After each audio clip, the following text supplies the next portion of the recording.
O personagem principal deste livro não tem nome, não tem rosto, não tem uma única voz, porque o personagem principal não é uma pessoa, é um lugar, um amontoado de gente, de suor, de esperma e de sangue.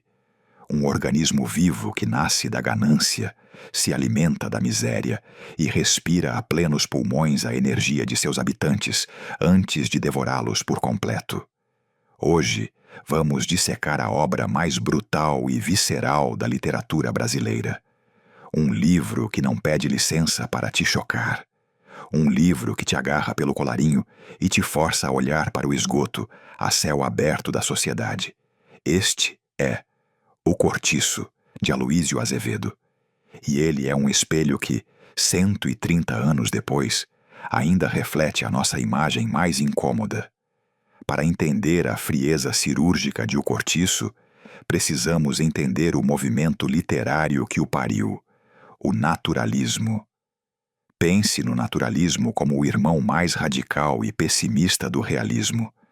Se o realismo queria fotografar a sociedade, o naturalismo queria colocá-la em um laboratório, sob um microscópio.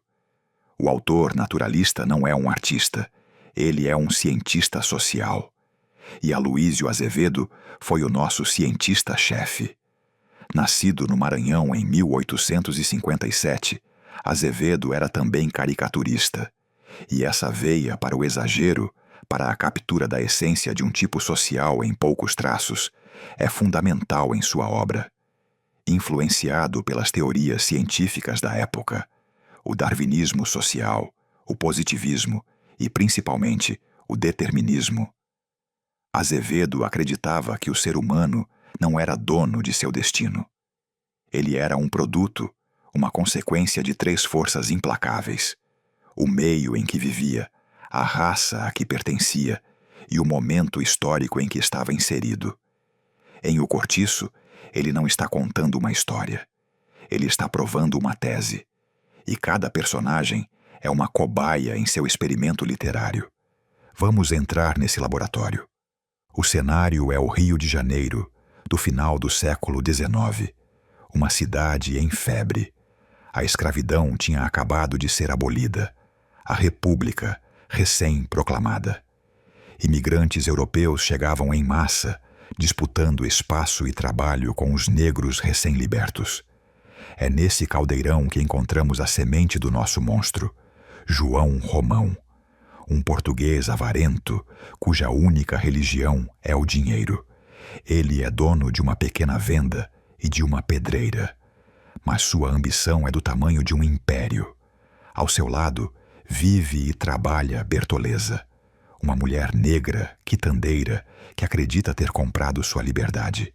Ela se amazia com João Romão, entregando a ele seu corpo, sua força de trabalho e todas as suas economias. Ela é a base, o alicerce sobre o qual a fortuna de João Romão será construída. Ele é o cérebro, ela é o músculo, ele é o parasita, ela a hospedeira. Juntos eles trabalham como animais, economizando cada tostão, roubando materiais, explorando quem quer que cruze seu caminho. E com esse esforço desumano, João Romão começa a construir pequenas casas em seu terreno, uma a uma, sem planejamento, sem beleza, apenas um amontoado de cubículos. O cortiço de São Romão está nascendo. Azevedo descreve o cortiço como um ser vivo. Ao amanhecer, ele acorda. As janelas são os olhos que se abrem. As portas são as bocas que vomitam seus moradores. O barulho das lavadeiras, as brigas, o cheiro de comida, de suor e de dejetos, tudo se mistura em uma sinfonia caótica. O cortiço é uma entidade coletiva, uma massa humana fervilhante, onde a privacidade não existe e a vida de um se mistura à do outro. É um útero e uma tumba. Ao lado desse organismo em crescimento, como um contraponto, ergue-se o sobrado do comerciante Miranda, um burguês que representa tudo o que João Romão deseja ser: rico, respeitado, parte da elite. A rivalidade entre o cortiço e o sobrado, entre a desordem popular e a ordem burguesa, é uma das forças que movem a narrativa. João Romão olha para o sobrado de Miranda com a cobiça de um predador. É nesse cenário que desembarca a nossa principal cobaia para a tese do determinismo, Jerônimo, um cavouqueiro português, recém-chegado a Portugal com sua esposa, Piedade. Jerônimo é o protótipo do bom imigrante, forte, disciplinado, honesto, trabalhador incansável. Ele é a personificação dos valores europeus. No início, ele despreza a desordem do cortiço, a preguiça dos brasileiros, a música, a cachaça. Mas o meio começa a agir sobre ele. O calor dos trópicos amolece seu corpo. A comida temperada desperta novos paladares. A música lasciva do choro e do samba entra em seus ouvidos. E então ele a vê. Rita Baiana, a mulata sensual com seu gingado, sua pele dourada, seu cheiro de mato. Rita não é uma personagem. Ela é a personificação do Brasil. Ela é o próprio meio, a força da terra, o instinto puro. Ela não é boa nem má, ela apenas é.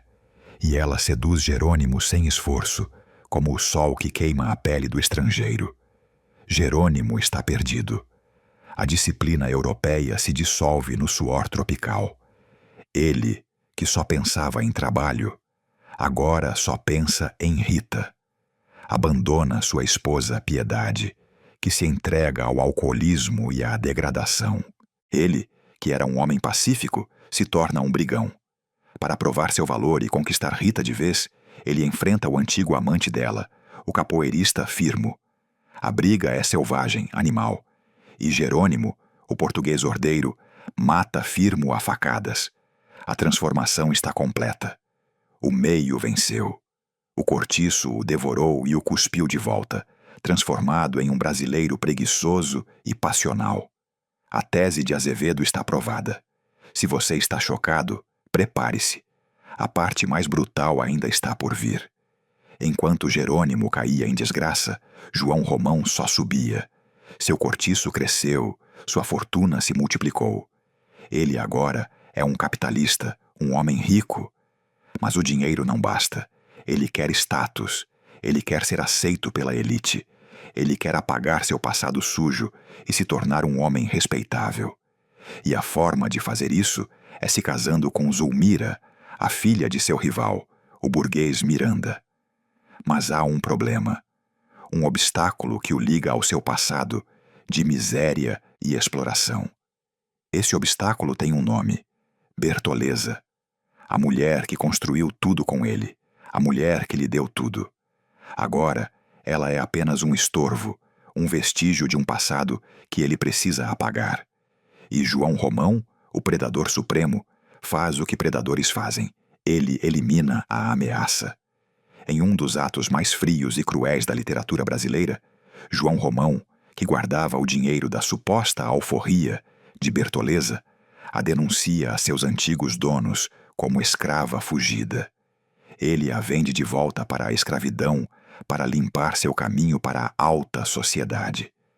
Quando os policiais e os antigos senhores chegam ao cortiço para capturá-la, Bertoleza entende tudo.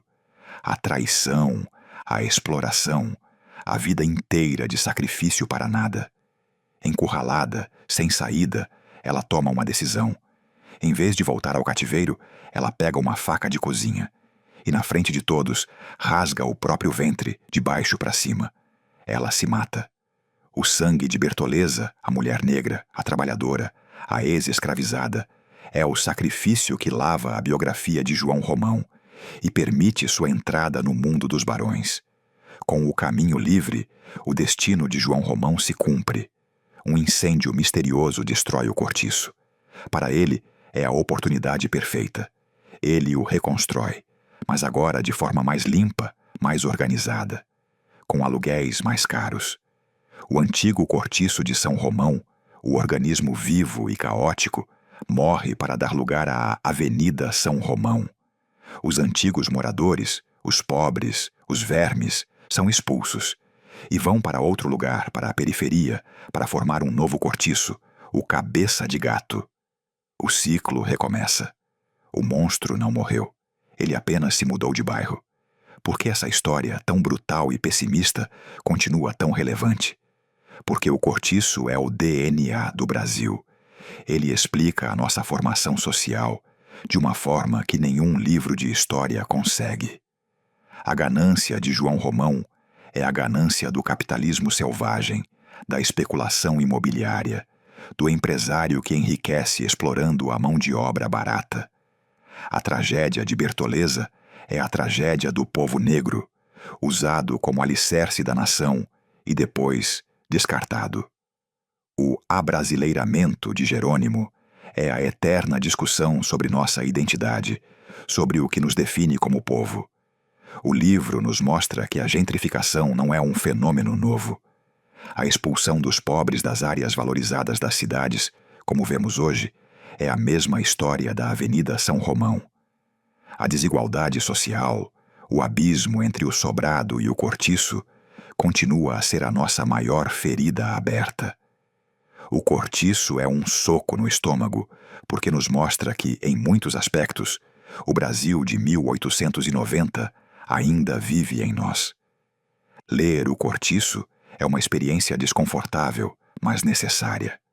É entender as raízes da nossa desigualdade. É por isso que, mesmo que o texto esteja em domínio público, vale a pena investir em uma edição física, comentada. Uma edição que te explique o naturalismo, que te dê o contexto histórico, que te ajude a decifrar as teses de Aloísio Azevedo. É uma leitura que exige estômago, mas que te recompensa com uma compreensão profunda do Brasil. Deixei alguns links para as melhores edições na descrição. Leia. E da próxima vez que você andar por uma grande cidade, olhe para os prédios luxuosos e para as comunidades pobres ao redor. Você vai perceber que o cortiço não desapareceu. Ele apenas mudou de nome e continua, como sempre, devorando seus filhos.